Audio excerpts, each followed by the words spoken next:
লালমনিরহাটের পাটগ্রাম উপজেলায় সমাজসেবা ও সামাজিক উন্নয়নমূলক কাজের অংশ হিসেবে মানব কল্যাণ স্বেচ্ছাসেবী সংগঠনের পক্ষ থেকে বিনামূল্যে ব্লাড ক্যাম্পিং অনুষ্ঠিত হয়েছে।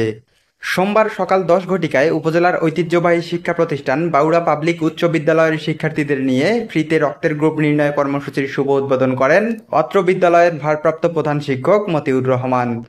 এ সময় উপস্থিত ছিলেন বিদ্যালয়ের সকল শিক্ষক শিক্ষিকা, সংগঠনের প্রতিষ্ঠাতা উপদেষ্টা, সাধারণ সম্পাদক, সাংগঠনিক সম্পাদক সহ কার্যকরী পরিষদের সদস্যবৃন্দ।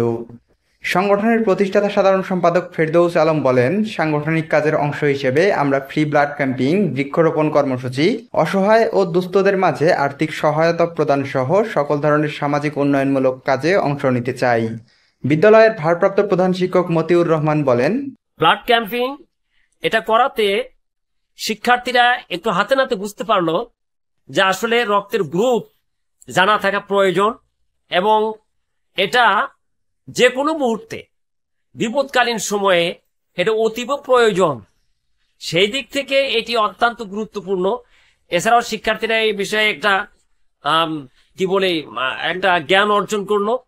এই জন্য এই ক্যাম্পিং এর যারা আয়োজক তাদেরকে আবারও আমি শুভেচ্ছা এবং অভিনন্দন জ্ঞাপন করছি।